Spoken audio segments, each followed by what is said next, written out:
Comscore नुसार आता isakal.com आहे देशातील नंबर 1 ची मराठी न्यूज वेबसाईट। प्रत्येक अपडेटसाठी isakal.com ला नक्की भेट द्या। म्हणजे त्या लॉरेन्स बिश्नोईने माझा खून केला पाहिजे इथपर्यंत खालच्या दर्जावर तुम्ही जर जात असाल तर तुमच्या बरोबर दोस्ती काय कामाची लावत असाल तर मी तुमचा लावतो। पण त्यांना बीडच्या राजकारणात जे आहे ते हिरो व्हायचंय, गुन्हा दाखल करावा। त्यामुळे मग कुठेतरी सुरेश धस घाबरलेत का सीन जो आहे तो क्रिएट करायचा, तर ताबडतोब त्यांनी गुन्हा दाखल करावा। सुरेश धस हे खोक्या भोसलेचे आका आहे। सुरेश धस यांना खोक्या भोसले हा डबे घेऊन जायचा।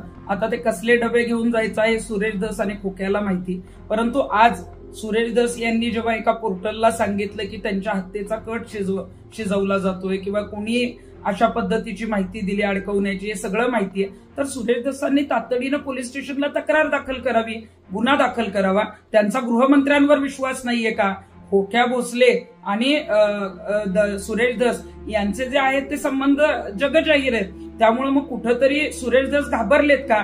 आणि मग त्यांना चित्रपटांची आवड आहे, त्यामुळे चित्रपटांचे डायलॉग, चित्रपटांचे सीन क्रिएट करणं हे त्यांना फार छान जमतं। त्यामुळे अशा पद्धतीचे काहीतरी डायलॉग मारायचे, काहीतरी सीन जो आहे तो क्रिएट करायचा आणि बातमी द्यायची। म्हणजे स्वतः सुरेश धस यांना विलन करण्याचा कोणी प्रयत्न करत नाही, पण त्यांना बीडच्या राजकारणात जे आहे ते हिरो व्हायचंय, म्हणून अशा पद्धतीचा जो आहे तो या प्रकरणाचा बाऊ करण्याचा प्रयत्न केला जातोय, सहानुभूती मिळवण्याचा प्रयत्न केला जातोय आणि खोक्या भोसलेला सुद्धा या प्रकरणात सुरेश धस वाचवण्याचा प्रयत्न करतायत। त्यांना खरोखरच एवढी गंभीर गोष्ट माहीत असेल, त्यांना ती नावं माहिती असतील, अशी जर घटना समोर आली असेल तर ताबडतोब त्यांनी गुन्हा दाखल करावा।